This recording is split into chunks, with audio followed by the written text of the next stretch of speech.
Tutoriel pour apprendre à créer et mettre en ligne une page web à l'aide de l'application gratuite Adobe Spark. Rendez-vous sur le site spark.adobe.com/fr. Vous cliquez sur le lien, vous arrivez sur la page d'accueil, vous n'avez pas de compte, vous allez vous en créer un en cliquant sur Commencer. Vous cliquez sur Commencer et plusieurs solutions s'offrent à vous pour vous créer un compte. Par exemple, vous pouvez vous abonner avec une simple adresse mail valide. Vous cliquez ici et vous allez renseigner différentes informations, votre adresse mail valide, votre prénom, votre nom ou un pseudo, un mot de passe en faisant très attention à respecter ces critères, quelques informations supplémentaires et vous cliquez sur Créer un compte. Vous pouvez également vous connecter avec par exemple votre compte Google, c'est ce que je vais faire ici. Donc je vais par exemple identifier mon compte Google, voilà. Je vais me connecter à l'aide de mon identifiant Google classique, voilà, et je vais arriver sur cette page où on me demande quelques informations complémentaires, voilà, je vais les renseigner ici très rapidement, et comme ça, on n'en parle plus. Vous cliquez sur Terminer, et votre compte va être créé. Vous patientez un instant, et vous allez arriver donc sur votre tableau de bord, comme ceci, voilà.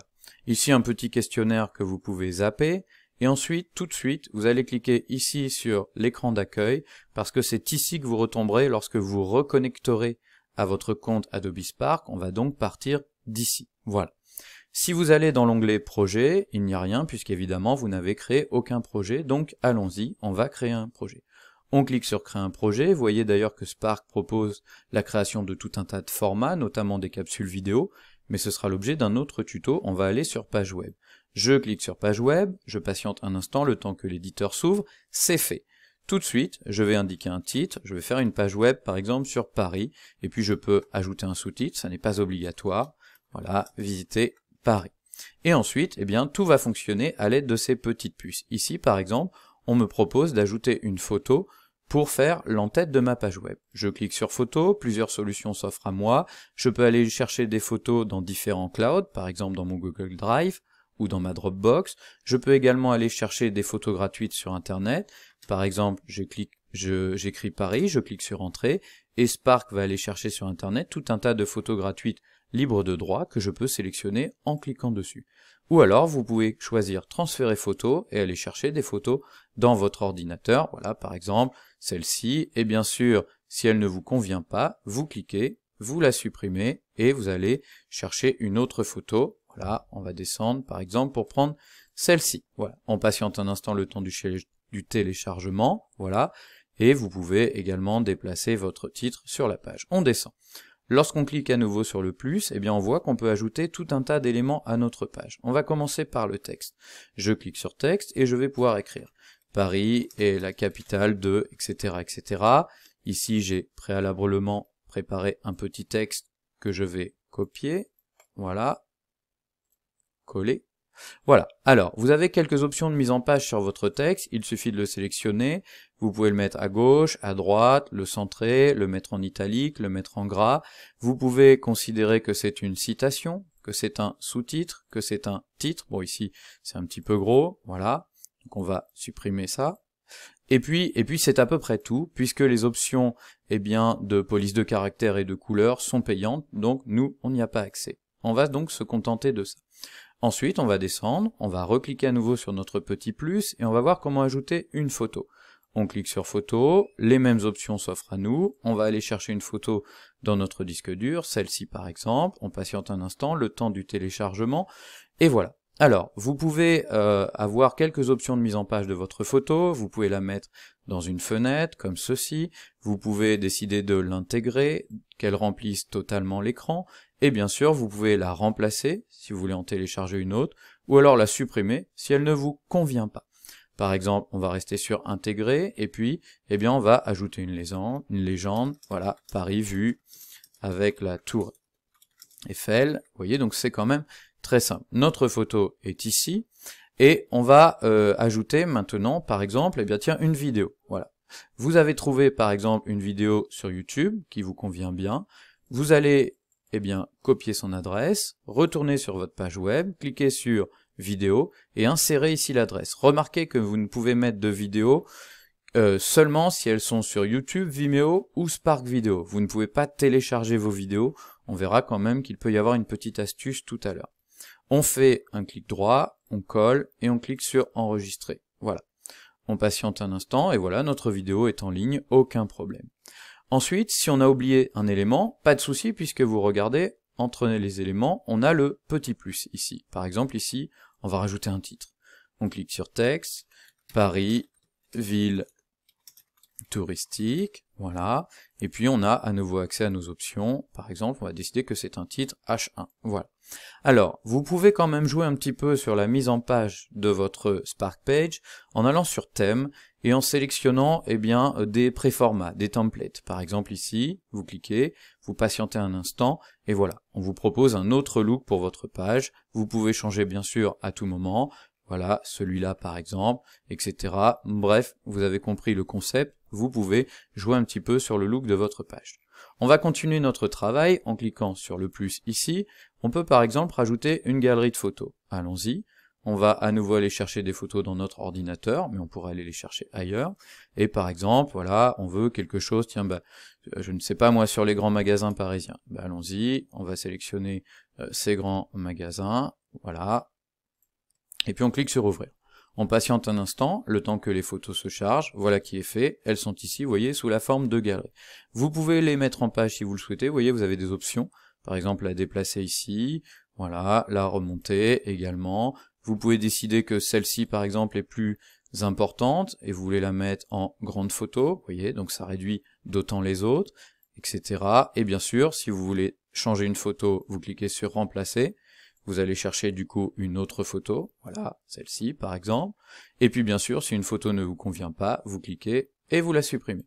Une fois que vous êtes satisfait de votre galerie, vous cliquez sur enregistrer, et voilà, vous avez votre galerie de photos impeccable.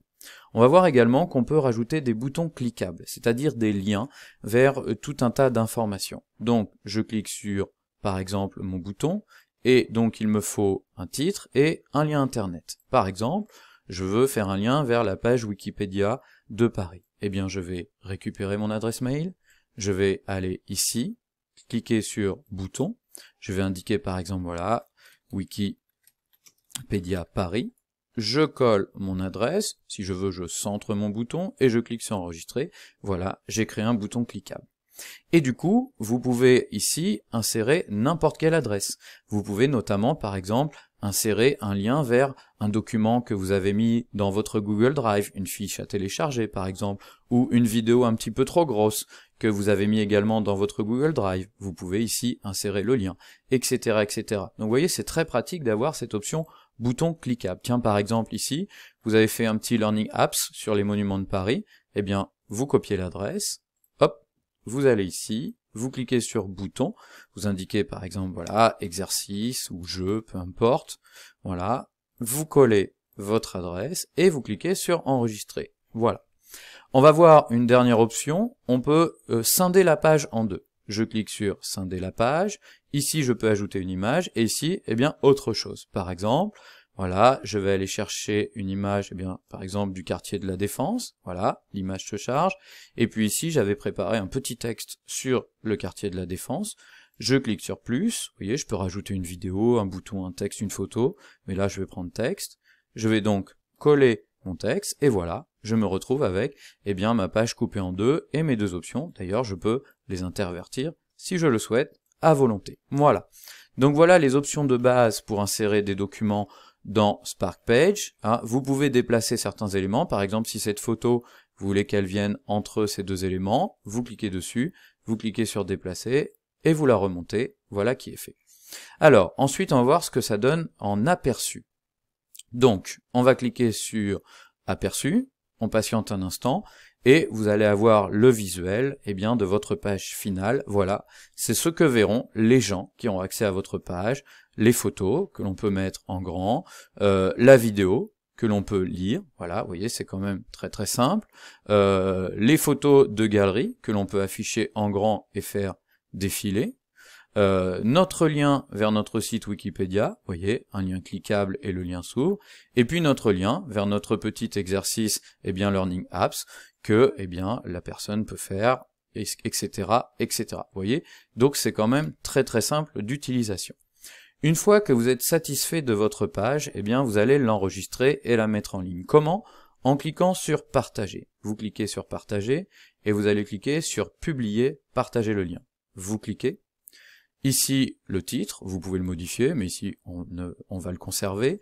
Vous choisissez une catégorie, par exemple, voilà, on va mettre autre ici. Vous pouvez décider de référencer votre page à votre nom ou de vous masquer en tant qu'auteur. Vous pouvez rajouter des crédits. Vous pouvez également mettre en ligne eh bien, votre page web sur le moteur de recherche de Spark ou alors le masquer, peu importe. Et ensuite, vous cliquez sur créer un lien. Vous allez patienter un instant. Le temps eh bien, que le lien s'affiche, voilà, eh bien, votre lien est ici. Vous pouvez le partager de différentes manières et surtout, vous allez le copier pour le récupérer et ensuite vous le transférez à qui vous voulez, par mail, dans un message, peu importe. Voilà qui est fait. Ensuite, eh bien, une fois que vous êtes satisfait, vous sortez en cliquant sur Page et vous arrivez ici. Vous allez cliquer sur l'onglet Projet pour voir eh bien, que votre projet de page web est bien là. D'ailleurs, vous pouvez la modifier à tout moment. C'est ce qu'on va faire, on va cliquer sur Modifier, et on va retomber dans notre éditeur pour pouvoir tout changer. Par exemple, on va l'appeler Paris Capitale, voilà, on change son nom. On peut également modifier tous les éléments qui sont en dessous. Bah tiens, par exemple, une option qu'on n'a pas vue, un Glide Show. Je clique sur Glide Show, je vais sélectionner une photo, celle-ci par exemple, je clique sur Enregistrer, et un Glide Show, en fait, c'est une image qui est en fond d'écran et qui défile, sur laquelle vous pouvez rajouter d'autres éléments. Voilà, bon, je vais prendre ceci, etc., etc.